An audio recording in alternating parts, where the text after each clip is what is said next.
Hello, everybody. Good afternoon, good evening, good morning, whenever, however you're listening. Welcome back to another episode of In Liberty and Health. We are almost at episode number 400. I can't believe it. They're all going by so fast. It's almost been a year since I had the great Dr. Paul on for episode 300. Kind of slowed down the frequency of episodes. Some weeks I do a little bit more, some weeks I would do a little bit less. But today's guest is a returning guest who I always enjoy talking to, even outside of the podcasting world, about other things. So we're going to be talking about, is the world still blowing up? I don't know if anybody will get the reference to the first debate when Trump said the whole world's on fire under this guy here.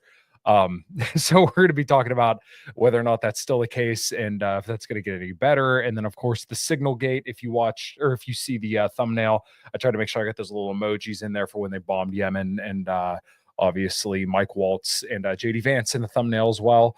So yeah, today's show is going to be interesting, informative, and all that good stuff. And I'm sure we'll also kind of get some political commentary from my guests today as well. But before we get into that, make sure you hit yeah, Conrad. The answer is yes, unfortunately. But anyways, hit all the links below to figure out what I got going on, what my guest is going on, and where you can find him, support him.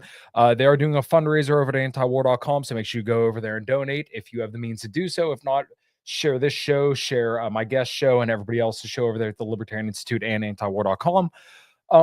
And Tiger Fitness through the link below. Use code Kyle at checkout to let everybody know that I sent you. And without further ado, let's rock and roll.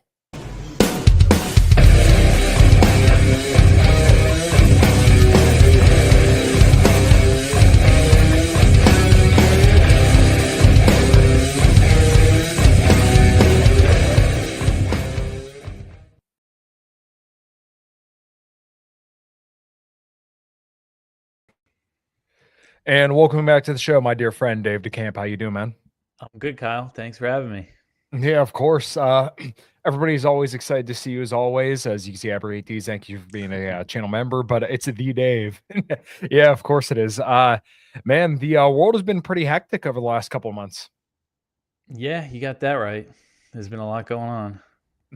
Yeah, so I watched you on Due Dissidence today, and yeah, that was definitely a good show. I wish I kind of would have had you on a little bit longer, but I don't know how long they like to go for interviews. But either way, it was a good appearance. So um, I guess I want to start with Ukraine because that's something I haven't entirely kept up with. I always listen to your show, but it seems like things were in a favorable direction, but it seems like it could go either way. So what's the latest with Ukraine and then the Trump administration with Ukraine?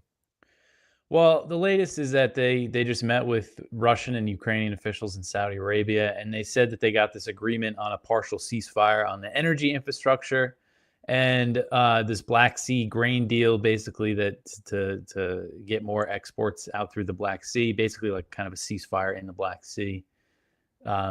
But I mean, every day you see, like today, Zelensky is accusing Russia of violating the terms, and Russia is saying that Ukraine's violating the terms. They said a few Ukrainian drones hit some kind of Russian electricity plants today. So obviously that would go against that truce.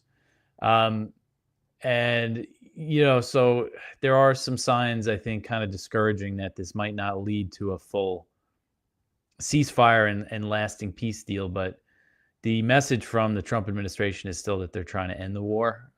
We're just going to have to wait and see how these negotiations play out. But it still seems like pretty heavy fighting going on the ground in Ukraine and in small parts of Russia. And they're still trading strikes. But, I think for the most part, if you look at what's being hit, they're holding off on the energy infrastructure. So hopefully this thing leads to like a real ceasefire. Mm-hmm.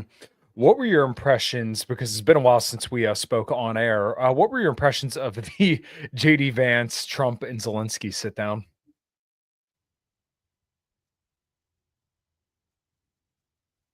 I lost you there for a second. That's all right. What were your impressions? Because it's been a while since I had you on last. What were your impressions of the Trump, Vance, and Zelensky sit down? Well, I mean, that was great. I mean, when I first saw that, it was just like really fun to watch. But I mean, it didn't really change much. It was like I thought that was it, and then you had the U.S. saying that they were going to that they did pause military aid apparently, and paused at least some kind of intelligence sharing. And it seemed like at that point they were really ready to use the leverage that they had to just get him to agree to negotiations. Mhm. Um, but I mean, since then they restarted the weapons and everything, and now they're the war is still going on. I was hopeful that that would lead to just full on cutting you off, make a deal right now, and that's it, because that would just force Zelensky to make real concessions. But we just haven't seen that yet. And I mean, it was really kind of amazing to watch that, because at first, like everybody else, I just saw the clip. But if you watch the whole I think it was like 45-minute Yeah. press conference meeting, it was really Zelensky who just wouldn't drop certain things. Like, he could have just sat through they were ready to sign the minerals deal. That still hasn't been signed. And Trump was basically saying, all right, I'm going to keep giving you military aid. He essentially agreed to all that. And Zelensky just, was just being critical of the administration. And he like called out JD Vance, which was just Mhm. really foolish of him. But it was definitely entertaining to watch. Yeah, I agree. And that was kind of the surprising thing for me as well, is that I remember seeing everybody's reaction to it. They're like, oh, look, he dressed down Zelensky. I'm like, yeah, he did. But like, I think that was largely because of JD Vance, because like you said, the first 40 minutes, really, half hour, 40 minutes, he was saying, yeah, we'll continue to give you weapons, arms guarantees, peacekeeping troops. I mean, he was willing to, by the sounds of it, pretty much go further than Biden was, which once again, peacekeeping troops, what the hell does that mean? Um, and signed this mineral deal, but then it was really just Zelensky's own hubris that completely shot himself in the foot. So I know that they're still kind of on this mineral deal, but what do you think about the mineral deal and this idea of having peacekeeping troops? Well, the peacekeeping troops, I mean, that's just not like a realistic thing. Like, we see Mhm, that Macron and the British Starmer, they keep having meetings about this idea of like a European peacekeeping force, but Russia has made it very clear that that's just not an acceptable turn like situation for them. They've said like a UN peacekeeping force is possible. Like, they basically have said they're opposed to any kind of force that's not under a UN Security Council mandate. mhm. Um, and I mean, just today, Macron is saying like, oh, if European troops come under attack in Ukraine, we'll be able to fire back at Russia. And I mean, it's just like this idea that Russia is going to go at this point for the deployment of European and NATO troops to Ukraine as part of a peace deal. I mean, it just doesn't make any sense. But this was something apparently uh, initially really supported by President Trump. During the transition phase, there was reports saying that this was like kind of his idea. Um, but lately, I mean, I haven't seen him say too much about it. At one point, he said Putin was fine with the idea, and then the Kremlin said that's not true at all. And I don't think so. I mean, that's just a bad sign for the prospects of a peace deal, because this is something Zelensky really wants. Mhm. Um, at this point, Russia just has no incentive to go for a deal like that when their whole thing that they want is Ukrainian neutrality. Um, so yeah, I mean, at this point, I still think it's just a pipe dream from like that these European leaders are talking about, but they won't drop it. So I don't know. Yeah, it's interesting because like I said, they still seem to want to do this mineral deal, but I think Trump really does have the political capital, and he could completely just shell this off on Biden and say, like, hey, he pretty much did tell him, like, hey, you got $350 billion, which is an exaggeration, but nonetheless, he sent him a ridiculous amount of money. And he could have told him, hey, that was Biden's screw up. We can't help you anymore. We'll help you negotiate a peace if you're interested in it, but if you want to keep fighting, then you're on your own. That was Biden. He was stupid. We're doing America first right now. But it just seems like they're in this weird space where he's trying to negotiate, but Ukraine really doesn't have anything to negotiate with. And Putin doesn't really seem interested in taking any more Ukraine. He just kind of seems interested in keeping what he's got and defending his own border. Yeah, yeah, and I mean, Putin's been very like diplomatic in this whole thing, Right.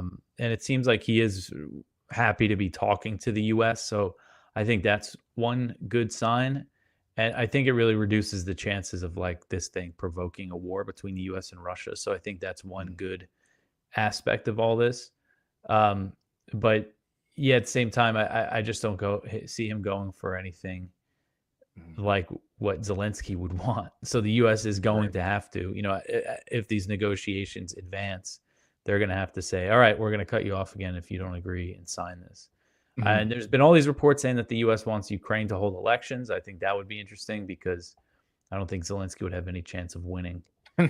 Um, yeah, and the plan, that I've seen is that they would get a ceasefire, and then the U.S. would, before like a lasting peace deal signed, just a ceasefire, and then the U.S. would want Ukraine to have elections. So then the next leader would work out the terms of like the long term peace deal, which is kind of interesting. Um, but yeah, Zelensky, I mean, then there's no way he would have a shot at winning. Yeah, I think he's incredibly unpopular, and I think he's largely the obstacle to peace in this situation. So, what do you know of the actual death count between Russia and Ukraine? Because there doesn't seem to be like a clear number for either one of those. Yeah, I have no idea. I mean, because you see like this the numbers that come from the US and Ukraine just seem so low, like on the Ukrainian side, that it's not Yeah. believable. I would guess hundreds of thousands of Ukrainians are dead, maybe 500,000.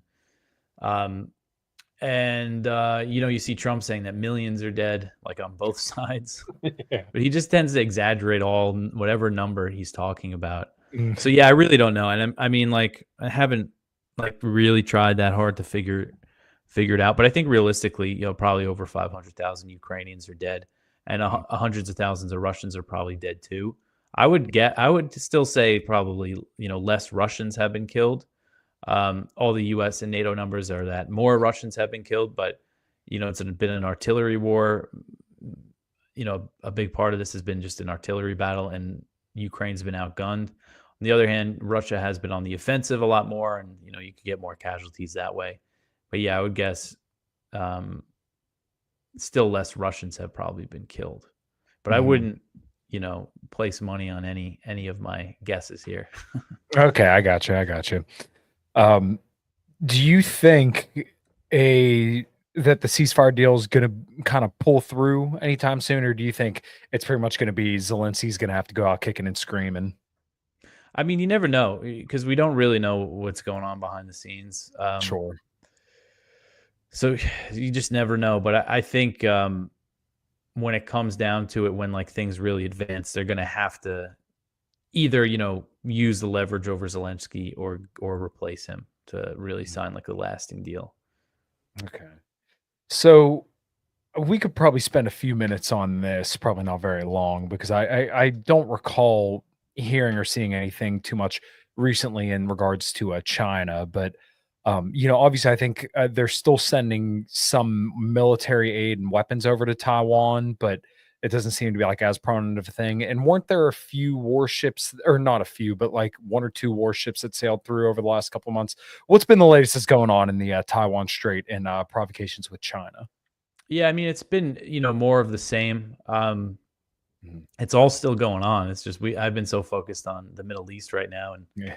Ukraine, but with China, I mean, yeah, the U.S. They paused foreign military aid, but they started sending the military aid to Taiwan again.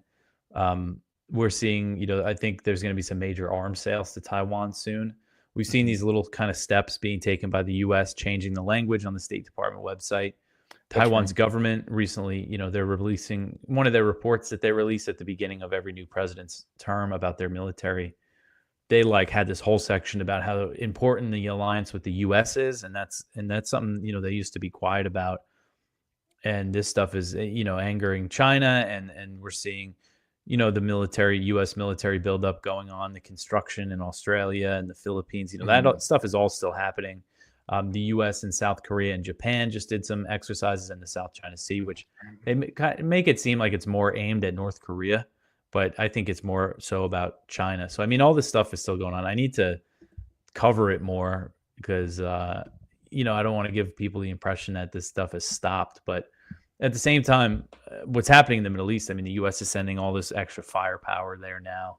Like, Mhm. I mean, we're heading in a really dangerous direction that the U.S. might just have to stay focused on the Middle East more instead of really going through with the stuff that a lot of the China hawks in the Trump administration probably want to do in East Asia.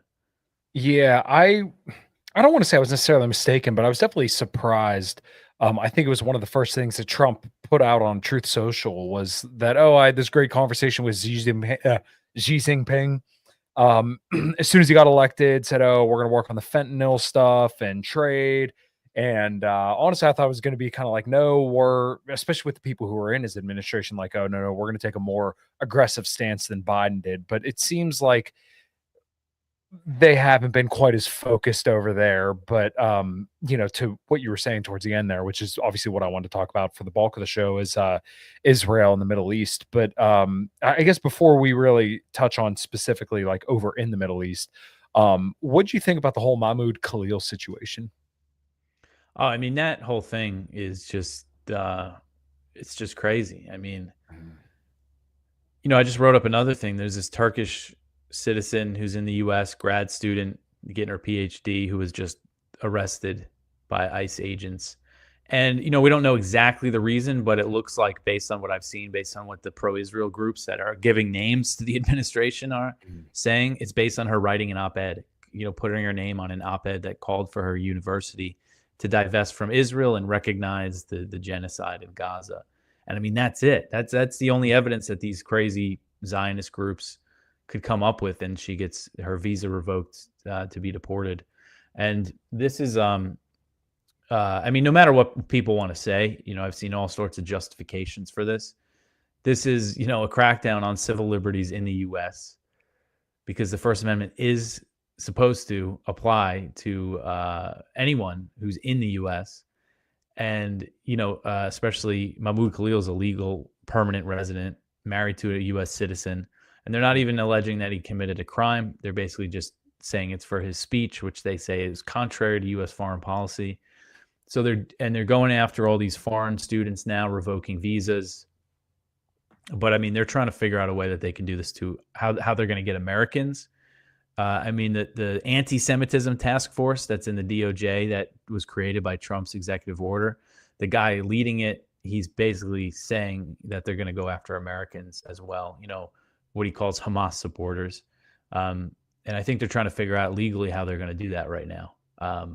And they just don't care. I mean, it's just this is all being done on behalf of Israel. Um, Again, no matter how people want to justify it, say, oh, they don't like America, they shouldn't be here if they're on, they should keep quiet if they're here on a student visa. They're not going after them because they're protesting the United States. They're going after them because they're protesting something Israel's doing. Mhm. And I mean, it's so obvious. And anybody else that wants to tell themselves it's about something else is just wrong. So Yeah. it's like a scary, feels like a scary, like, kind of climate in the US right now, because Marco Rubio, all these members of the Trump administration have basically made clear that they're going to view anybody who is opposed to what Israel's doing in Gaza, who's opposed to the U.S. military aid to Israel, as a Hamas supporter. Mhm. And so I think they're trying to. It's like a chilling effect that they're trying to just, like, kind of scare people out of being critical of Israel and getting in the way of what's happening over there. Yeah, it's nuts to me, and I understand the want and do empathize and even agree with, the idea of mass deportations, but, um, the idea that they're targeting these students for mass deportation strictly for the reason of mass deportation is essentially pissing in your ear and telling you it's raining. That's not what it is. And it's like, okay, we could debate if these people should be deported or not, but um, like you said, we got to call it for what it is that we're punishing people on the basis of criticizing a foreign government. I'd be not, I'd be sympathetic. I wouldn't agree, but I'd be sympathetic if you said, hey, they're a foreigner here and they're criticizing America. I kind of understand that, but like you said, this is all about just trying to silence dissent on Israel, which is just absolutely insane to me. And the way I've always tried to put it to people is like, if Joe Biden was doing this on behalf of transgender people, you people would rightfully lose your minds. But because it's on behalf of Israel, just radio silence. Yeah, yeah, and again, I mean, it's just there's no other way you can explain what they're up to right here. Specifically. I mean, some of it. I know one guy, he was targeted because of his social media posts, basically. Mm. Um, and and like Mahmoud Khalil, they call him a Hamas supporter. The claim is he was, like, involved in handing out some flyers that were pro Hamas, but I mean they haven't shown any evidence that he was out there saying he supports Hamas and saying that he supported, you know, killing civilians on October 7th or something. It's just not out there. Right. So to kind of pivot over towards the actual Middle East itself, when Steve Witkoff went over there and got the ceasefire, I think probably everybody was surprised by that because I think the expectation was, judging by Trump's campaign rhetoric, that he's going to ramp up the war in Gaza because he kept saying, "You need to finish the job. This looks really bad for Israel, but there a lot of people are dying. Just hurry up, finish the job, eradicate Hamas." And then he walks in, and then Steve Witkoff goes over there and says, "I don't care about the Shabbat. We're talking for a ceasefire right now." But then all this stuff happens. So, what's been the latest since the breaking of the ceasefire? Yeah, I mean it's just been horrific in Gaza. They're just destroying the place again. And they've, posed a total blockade. There's no aid or any kind of food or anything like that getting into Gaza. They've killed at least 800 and I think 70 people in a week, and Whoa. including over 300 children. And I mean, you see the pictures, the videos, the stories coming out of Gaza. It's just absolutely horrific. And you see what's Witkoff saying now? What's the message from the Trump administration? Is that, oh, it's all Hamas's fault. Every single thing, Israel targeting journalists, Israel killing all these kids. Oh, it's all because of Hamas. And that's the message coming from the administration, is that they're behind Israel no matter what. Even though Israel violated this ceasefire agreement that the U.S. got it to sign, that Witkoff got them to sign. Now Witkoff is saying, "Oh, it's all Hamas's fault because they could release the hostages." So, it's just I don't really see any chance of a deal happening here. Israel seems to be completely emboldened by all of Trump's support, by all of his talk about expelling all the Palestinians from Gaza. That's basically what I think the goal is here. You saw there was a threat recently from Israel Katz, the Israeli defense minister. He put out this statement basically saying everything's going to get worse in Gaza. And he said, but the people of Gaza, you have a choice. If you release the hostages and you expel Hamas, then you'll be able to leave if you want. So it's like giving them the option to leave if the hostages are released, if Hamas is expelled. So basically saying that the goal is ethnic cleansing. It's not getting the hostages released. It's not just taking out Hamas. It's taking you all out and taking over Gaza. And from the beginning, since Netanyahu signed the deal, he said, his party said that they got a guarantee from the U.S. that they would only have to do the first phase. And Bezalel Smotrich, who's the finance minister, who's one of the most extreme members of the government, said that he had a guarantee from Netanyahu that they were, after the first phase, they were going to restart the war with the goal of completely taking over Gaza.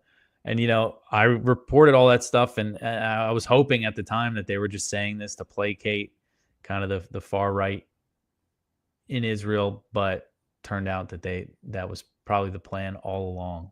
And then maybe that's what Witkoff told Netanyahu, you sign this, we're going to give you all the bombs you want, and then you'll be able to restart at the end of the first phase. Don't worry about it. And now we're seeing the destruction in Gaza. Yeah, I think the idea that there was going to be a lasting ceasefire was unfortunately a little, I don't want to say naive, but like, judging by the way that Israel always kind of operates, that the likelihood of them sticking to a ceasefire and then moving to phase 2 just seems so unlikely. And especially because Trump had resumed shipping the 2,000-pound bombs pretty early on after he said that I think they criticized Biden for stopping them. And it just didn't, I didn't have a good feeling. And I can't imagine being one of the Muslims that, got basically herded up in Michigan or something like that, where they said, "Oh, Trump's going to end the war in Gaza and there's going to be peace all over the region." And then you kind of see all this stuff happen. Like basically you got pandered to for your vote. And then, they basically let Israel do whatever they want. Yeah. I mean, but it does go to show how horrible Harris's campaign was, that all Trump had to do was just to be like, I want peace. I want peace in the region. That's all he had to say. Like, but yeah, it's not looking good. And I know that there are some negotiations I think that have happened in Egypt, but I don't think there's any sign that they're making any sort of progress. Mhm. And the whole region's just exploding now with the U.S. bombing Yemen again and sending all these bombers and aircraft carriers there. Uh, things just aren't looking good.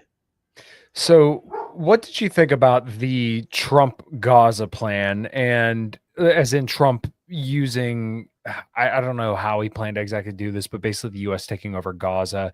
And is there any more information about that floating out there right now? Yeah, I mean, I don't think I don't think there's any real chance of the U.S. actually taking over Gaza. Yeah. And that's what when he first said that, everybody was like, "Oh, it's art of the deal. He's negotiating." But the thing is that the thing that he wants, I think, is that he wants the Arab countries to take the Palestinians from Gaza. He wants the ethnic cleansing. He really thinks that that's the solution. And by saying that over and over again, he's basically emboldened Netanyahu and the people to the right of him. I use the term to the right, far right. It's kind of an annoying term these days, but Right. relative to Israeli politics, I'm referring to the people like Bezalel Smotrich and Itamar Ben-Gvir, these guys who have just long been on the record for ethnic cleansing and taking over, the West Bank and now Gaza. Those are, the far right that have been emboldened by, because Netanyahu, um, before Trump, he would have to tell those guys, the U.S., wouldn't support that. They wouldn't support us just doing straight up genocide and ethnic cleansing in Gaza. Well, now you have the American president on the record saying it multiple times that, yeah, the Palestinians got to go. They got to be removed permanently. We'll build them beautiful houses somewhere else. Egypt and Jordan can take them. So that's just music to those guys' ears in Israel. And since he started saying that, you've seen Smotrich say, we're going to enact this plan, we're going to carry it out. The Israeli Defense Ministry over the weekend, they just created a new office for relocation, basically the Office of Ethnic Cleansing, as I call it. So they think that they're going to now, with U.S. support, that they're actually going to be able to do this. So I think that's the goal, is really an Israeli takeover of Gaza. I think the whole U.S. takeover thing was, I don't know. I don't think that that's really on the table. Haven't even heard Trump talk about it in a while now, but like it had the effect to send the message to the Israeli government that whatever you want to do to the Palestinians, we don't care. Just Mhm. end this already. And even though so it's interesting. You see the polls in the polling in Israel. Most Israelis support the idea of like ethnic cleansing in Gaza, but then when they're asked if they think it's a realistic option, most of them don't think it is. But these guys do think it's a realistic option now, even though it could create all sorts of other wars and conflicts in the region. Yeah, I don't. I mean, what are they going to do? I remember Judge Napolitano saying this that, are they going to bounce the rubble in Gaza? Because I mean, there can't be that much left at this point, especially if they're resuming killing people at the rate they are. And it's not like it's just soldiers going in and mowing people down. It's normally them using 2,000-pound bombs dropped on campgrounds, not campgrounds, but like, you know, tents and hospitals and wherever under the guise of there being human shields. It's just absolutely nuts. So where did I want to go with that? Um, I remember, I think you might know him as well, but Jose Nino had explained that the ceasefire seemed to be more of an effect of um, Netanyahu's unpopularity rather than that kind of being pushed upon him by the Trump administration. I don't know how well in touch you are with Israeli politics, but does that sound accurate to you? Wait, what do you mean that the ceasefire was reached because S- Netanyahu's It like was more basically, so because of the domestic pressure? yeah. Yeah, I mean, I maybe that's possible, but I think it was coordinated with the U.S. If he wasn't actually Mhm. pressured by the U.S., it was all coordinated with the U.S. in some way. But yeah, I mean, at that point, the military wanted to, wanted a deal, and I think that's a big factor too. Um, is that the military is saying, the only way to get the hostages out is through a ceasefire deal. Um, and then again, there's been all these reports saying that the military, military officers don't think that they're up to this plan to reinvade all these areas of Gaza that they withdrew, but they are going through with it now. So I don't know if that'll make much difference. But yeah, Netanyahu's like political situation is like a huge driving factor in all of this. Like the restarting the bombing in Gaza got his trial pushed back. He needs to be in a state of war basically to remain in power. So he's going to, do that. And if the U.S. keeps giving him everything he wants, this is just going to continue. Yeah. What a shame. The other thing that I think a lot of people were thinking of whenever the ceasefire took place, and I think you and Connor Freeman had both kind of talked about this, was basically that they may get a ceasefire in Gaza, but they're probably going to ramp up annexation in the West Bank. So, what's kind of been the latest overall in the West Bank? Yeah, I mean, they did really ramp up. Like 2 days later, they launched this whole new big offensive. And one thing that they did, I mean, in Jenin, in the city in the northern West Bank, there's a refugee camp there, and they have, I think it's completely destroyed now, and about 20,000 Palestinians live there, and they've most of them, almost all of them, have been driven out, and all the roads have been destroyed. So they're making these, doing a similar thing that they did in Gaza, making these areas uninhabitable. They did a similar thing in the Tulkarem refugee camp, which is also in the north. And they're like occupying these areas so the Palestinians can't return. And yeah, I mean, I think that's the plan. This is all going to lead to them trying to annex, take more territory in the West Bank before they do like the official annexation. The problem for them in the West Bank is that there's a lot of Palestinians there, and where are they going to push them all? And Trump was expected to make some kind of announcement related to the West Bank, but he hasn't done that. And, this is something, again, these guys like Smotrich, Ben-Gvir, all the settlers are looking to the Trump administration to support them going through with annexation, more land grabs and everything. So, I mean, yeah, that stuff's going on. I mean, that's been going on, for decades, but everything has just increased since October 7th, and then increased more since the ceasefire deal, it seems like. And then, under Trump, I think we're just going to continue to see escalations there. Yeah, I think that was what did they say? That was like a kind of the Adelson plot was to just get lots of territory in the West Bank. From Conrail here, he said some analysts like Scott Ritter have said Israeli leaders have been saying Israel's on the verge of shooting civil war. Any thoughts on that?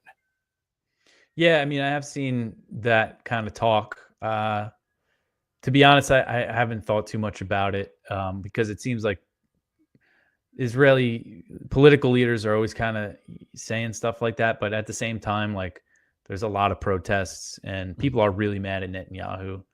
There's a lot of unrest, and there's a lot of Israeli soldiers, reservists who don't want to go, who don't want to go into Gaza. So, there's definitely a lot of unrest and discord within Israeli society. Are they really on a verge of like a shooting civil war, though? I don't know. I don't really see that happening. Yeah. I mean, it would just depend on, I don't really know anybody that would that'd be able to comment on that real well. And I everything I've listened to by Scott Ritter I like, but I know sometimes he'd be a little inaccurate sometimes. So but that being said, you mentioned But they Yemen have a been little saying that, like we've seen that from Israeli political leaders, Yeah. like that they're on the verge of a civil war. Oh. Huh. Yeah, well, I wonder if that's because Netanyahu really, I mean, just like I know Scott's put it this way, it's like picture Bill Clinton still being president, and then you have like what, your third or fourth 9/11 or something like that. Yeah, that's a Yeah. good comparison.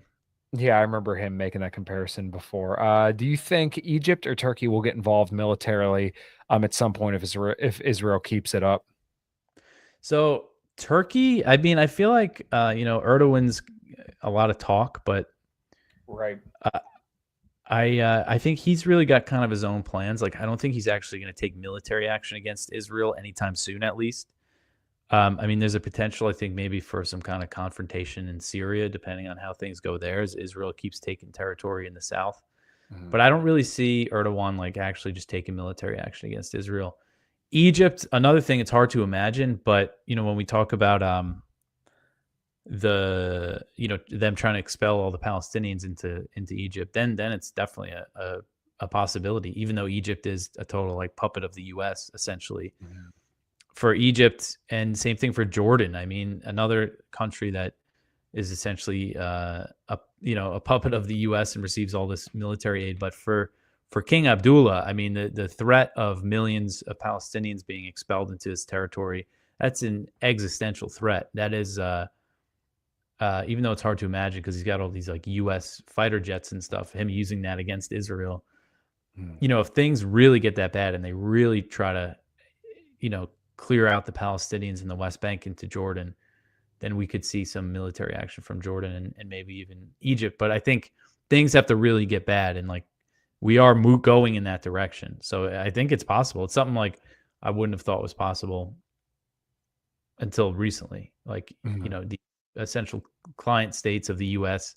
going to war with Israel. That's what all this stuff risks, though. I mean, Israel's just like not stopping. They're just on a complete tear in Gaza, West Bank, southern Syria, southern Lebanon. And the only thing that's going to stop them is if the U.S. stops giving them weapons. Yeah. I mean, it wouldn't be the first time that the US has armed and funded both sides. So I guess speaking of that, Syria, it's really seemed to have been a disaster. For the longest time they wanted to get rid of Assad, but now that Assad's gone, I think everybody's surprised, except for the people who know anything about the Middle East, that it's kind of in disarray. So what's going on over in Syria? Yeah, I mean, the big news out of Syria in recent weeks were the massacres in the northwest that were carried out against the Alawite minority by the HTS guys, which HTS is the group that took over Syria, which was Al Qaeda in Syria. And the new president of Syria, Al Shara, who used to go by his old jihadist name, Julani. Um, you know, so essentially what happened there was, there are these massacres. There was, on a smaller scale, these kind of summary executions against Alawites were happening since the regime change, and it's because Assad was an Alawite, and it's a lot of just because of that. And so there was an attack by an Alawite militia in northwest Syria against HTS fighters, and then in response to that, the HTS, and from local sources on the ground in Syria, they said most of the ones involved in the massacres were like foreign jihadists, like Uyghurs and Uzbeks and Chechens. Um, they killed thousands of Alawite, like unarmed civilians, and they posted all these videos. And I mean, that stuff is horrific. Some Christians were killed as well. I don't really know the number of Christians that were killed, but and the way Shara, said, oh, we're going to look into it. We're going to form a committee to look into these crimes, but nothing's happened. And they've continued at a smaller scale. I mean, these executions are still happening and just nobody hears about it. We usually have some coverage of it at antiwar.com. But, not at the scale, like recently it was a few dozen that were killed. So it's a mess over there in the Northwest. And then you have in the Northeast, and you have the Kurds, who the U.S. backs. They're still fighting Turkey and their proxies in on the Syrian-Turkish border. And so they signed a deal. The Kurdish SDF signed a deal with HTS, with the new Syrian government, to integrate. But and that would, the idea, I think, is that the Kurds who've been fighting Turkey would integrate into the Syrian army. Then the Arab troops could be deployed to the Turkish border to kind of calm things down over there.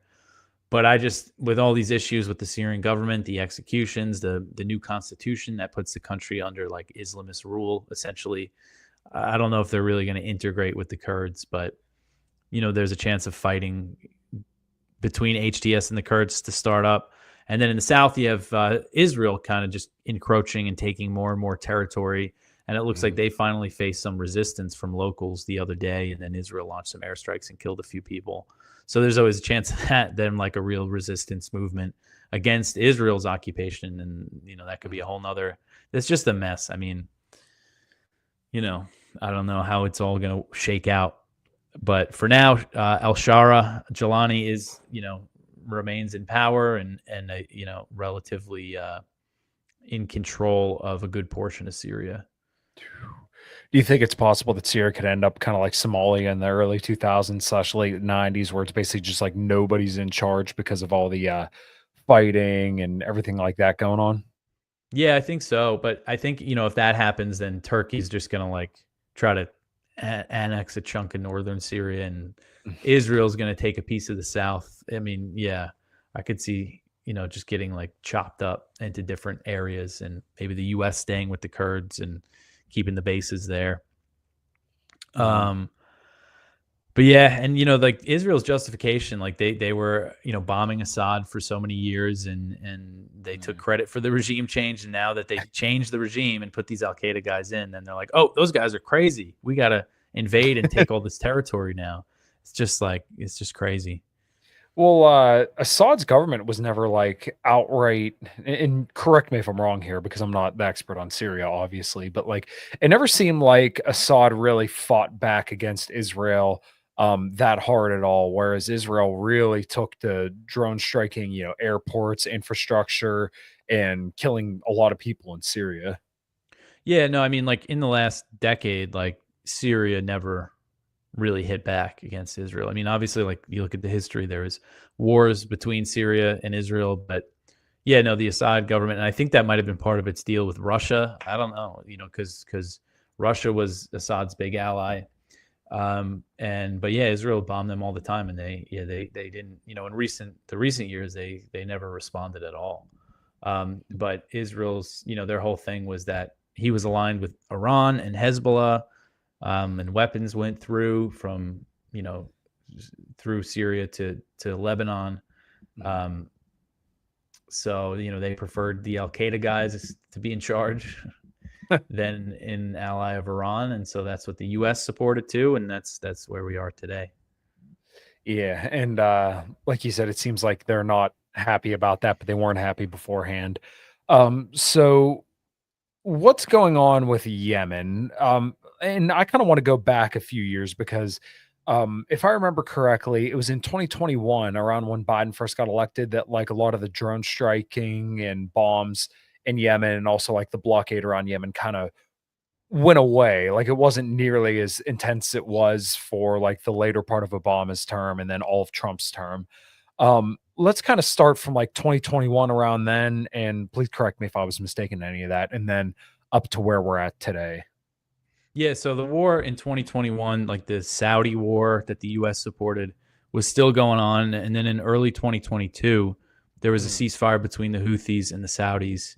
And that's basically held. And the Saudis have not wanted anything to do with bombing Yemen recently, which is kind of amazing. But yeah, it was like, actually in early 2022, it was some of the heaviest bombing on Yemen before the ceasefire, mm, and it was around the time Russia invaded Ukraine too. But yeah, things were calm, and then you get to October 2023, Hamas attack, Israel unleashes on Gaza, and then the Houthis start attacking Israel-linked shipping in the region, and then there's some other, I know they started firing missiles and drones toward Israel, and the U.S.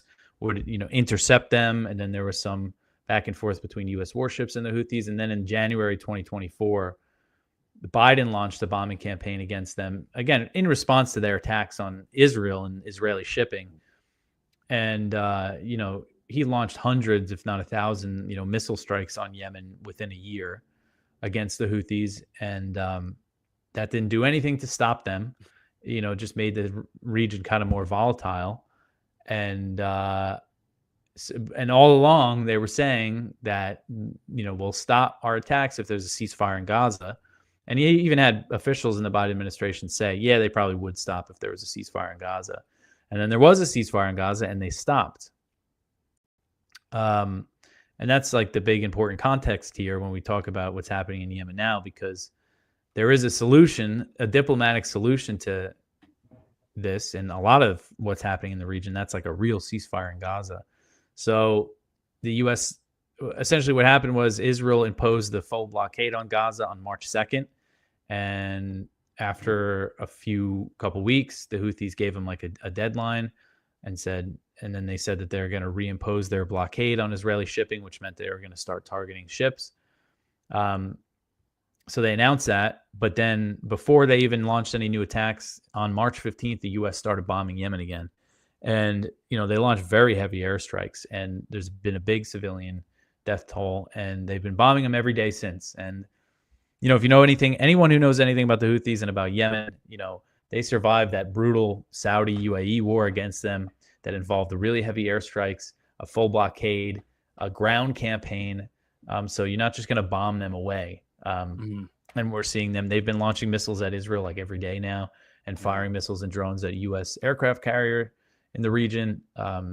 So the whole situation is just a mess again. And it looks like the U.S. is looking to just ramp up the bombing based on the bomber deployments that we're seeing now. And then we see the signal leak. I mean, the whole situation is just not going in a good direction. And Trump's blaming Iran for everything that the Houthis are doing, which isn't a right way to look at the Houthis. They're not they don't take orders from Iran. So yeah, it's just going in a bad way. Yeah. It always seemed like Trump kind of carried this old neoconservative line, which just always made me laugh how much people rejected the idea rejected neoconservatism of like the early 2000s, but somehow Trump still views the Middle East almost identically, other than the fact that he knows that we were lied into Iraq. He still kind of views Iran as the big bad guy who's funding terrorism all over there, when it's like, yeah, I mean, they're all neighbors in the region. Yeah, Iran probably does fund some of the factions there, but it's not like they're the evil mastermind over there. They just happen to be the biggest country that has the best military over there, and they support their neighbors. That's pretty much it. So yeah, it's insane because, like you said, the Houthis weren't really doing anything until the ceasefire broke, and it's like, okay, well, what's the what's the logical takeaway here? Yeah. Who knows, Yeah, I mean, they could have made Israel implement the full deal if they were willing to cut off military aid, which of course they're not. I mean, so this is where we are now. And I mean, we could get into the signal leaks if you like, because that really reveals a lot. Just, what you see, this is one of those things, like Yemen is just a place I've paid attention to for a long time. So when I see them bombing Yemen again, it's so stupid for a few reasons. And the biggest reason is the fact that they could just have gotten Israel to do the full ceasefire deal. But again, this context of who the Houthis are, they're very resilient. This is just going to make kind of the area more volatile. But you see all these people kind of falling in line and saying, oh, we have to protect shipping lanes, which I can get why people think that don't pay attention, and then they just hear the story. They see the numbers about the Houthi attacks, and they're not given the context of why the Houthis, what the cause was for those attacks. So they view them as just like pirates, just disrupting shipping. But they're not pirates. They're doing something for a reason. And again, if you know anything about them, bombing them is not going to, if anything, it's just going to make the situation worse. And it has already. The situation has gotten much worse since the U.S. started bombing. A couple of days after the U.S. started bombing Yemen, Israel restarted its bombing campaign in Gaza. You got to figure that was probably planned out together. And, the U.S. is bombing Yemen for Israel. They're not bombing Yemen to protect the shipping lanes. They're bombing Yemen so Israel can keep waging a genocide on Gaza, basically. And that has been, there's a report in Ynet, which is an Israeli news site, because the Houthis have been hitting Israel with missiles. I don't know if they've really hit any targets with them. Most of them get intercepted, but the U.S. is apparently telling Israel, don't worry about it. Don't worry about responding. We got it. We'll take care of it. So people try to say this is not another war for Israel, just when it very clearly is to anybody who has just like a basic understanding of the situation. So then you see the signal chat, and you saw J.D. Vance was saying, oh, I think this might be a mistake. You look, and this is a good point, and Thomas Massey has made this point too. The U.S., it barely affects the U.S. if shipping is disrupted through this part of the world. He said like only 3% of U.S. shipping goes through the Suez Canal. But if you look at Europe, it's like 40%. And he was framing it as, oh, we're doing this for the Europeans. We're bailing out the Europeans. Even though, again, it's obviously we're doing this for Israel. But I also think this point is important. The fact that does the U.S. really benefit? Is it that important to the U.S., these trade routes? And, you see kind of the reasoning. Pete Hegseth in the chat, he was like, well, he did acknowledge that nobody knows who the Houthis are. That's why our messaging has to be focused on Biden failing, which I guess he meant Biden failing to deter them, and the fact that they're Iran funded, which is just a misrepresentation again of who they are, because they act like, yeah, they receive support from Iran. We don't know how much because Iran denies it. But U.S. officials have even acknowledged that they have their own missile and drone supply. They produce their weapons domestically, and Iran probably helped them get that weapons program off the ground because they have similar weapons to Iran, the missiles and drones. But again, we just don't know what level of support. It's not like Iran can cut them off and it would make them stop. Right. They have their own weapon supply and they don't take orders from Iran, and so that's just a deception. The fact that they're framing them as this is all about Iran. So it's just showing how they were talking about the messaging. How are they going to convince the American people to support this war? And then it seemed like Mike Waltz got in there, and Hegseth said this too, basically, that it's all about the trade, free trade. We gotta open up these shipping lanes. And so it's just kind of interesting to see that conversation. And also, JD Vance was saying, oh, we could put this off by a month. And Joe Kent, who I forgot he's even in the administration. Yeah. He seemed to agree with JD Vance. And then you had Hegseth basically say, well, there are some reasons why we want to do this. We don't want Israel to start attacking Yemen first. We don't want the Gaza ceasefire to fall apart first. And the way he said it kind of implied like they knew that the ceasefire in Gaza would fall apart. But basically saying, we could pause, but then, everybody decided, no, we're going to do it. So, the fact that they could have paused, like, it's just, there's no real urgency for the U.S. to bomb Yemen, which was revealed by this, yet they go ahead and do it anyway without any congressional authorization. Not that that would make it right, because I'm sure if they voted, Congress would approve this. But also just an important point that this is like totally unauthorized and illegal under the Constitution. And then JD Vance fell in line and supported it anyway. And then, so the thing that came out today, and this is really amazing, the way that they're handling this, just acting like it wasn't a big deal, that Mike Waltz added Jeffrey Goldberg to this Signal chat about how they're about to start bombing Yemen. Yeah. I mean, they're just like, it's kind of amazing how they're handling this. But it's actually, they're showing unity. The thing I'm most surprised about, because compared to the first Trump administration, all the infighting and the people getting fired, this Trump administration is unified, even if like what they're doing is really dumb. Instead of just firing Waltz and saying, yeah, you made a huge error, they're saying, no, not a big deal at all to accidentally include a journalist in our chat about starting a new war. But anyway, so in response to that, Goldberg, who didn't release all the chats right away, he released the full thing. And then we saw today that, everybody saw the emojis from Waltz. But basically, what Goldberg initially withheld was that Waltz, right after they started bombing, he said, oh, we targeted basically what he called the Houthis' top missile guy when he went into his girlfriend's building, and now the whole building's flattened. So he's saying, oh, we targeted a residential building. Yeah. And it's flattened now. And then everybody said, yeah, great job. JD Vance was the first to reply. He said, excellent. And we know a lot of civilians were killed in that strike. And it's like, this is what they're celebrating. This is what they're doing. And it seems like that barely gets any attention.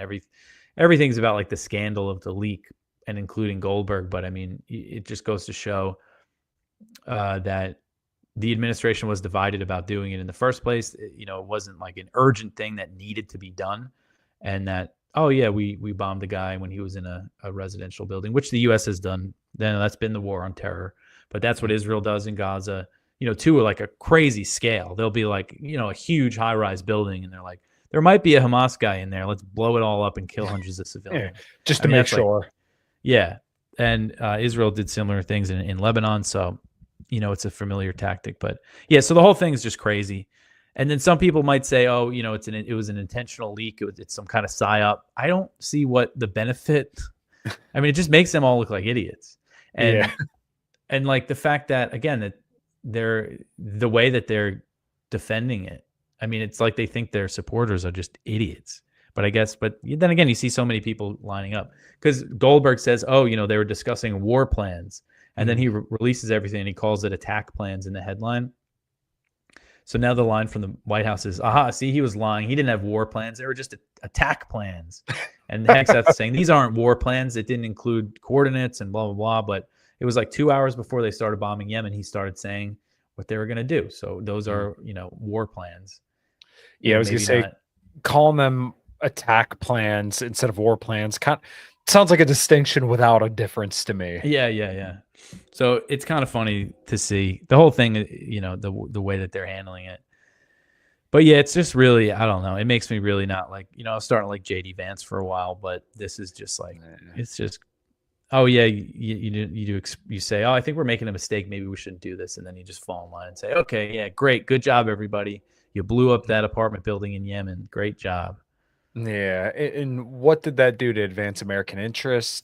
What did that do to really do anything for the American people? And why would you celebrate the death of, how many civilians in an apartment building? Like, what did that actually, like I said, what did that do for America? Oh, Yeah. I couldn't tell you. It's just, it's crazy. And the other thing that I know you talked about a little bit on the Due Dissidence show is about how they're like, oh, we stand with Israel in every single circumstance.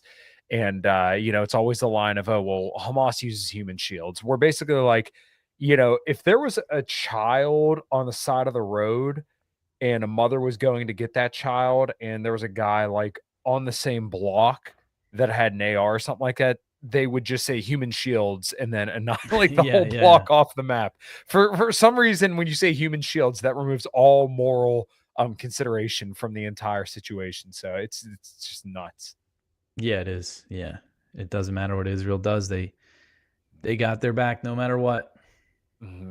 Yeah, and like you said, this whole Signal Gate thing. Originally, I'm like, well, a lot of people are saying like, oh, this is a distraction or something like that. But yeah, I think to your point, I just don't know how you could have a good spin on this, especially when like it was pretty legit. They admitted it's legit, and then they bombed Yemen right after, Yeah.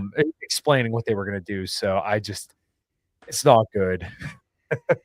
Yeah, same deal with me though. I was beginning to like JD Vance because he's competent, he speaks well, and then he's good on Ukraine. But just like after seeing this, like, how do you celebrate that? Yeah.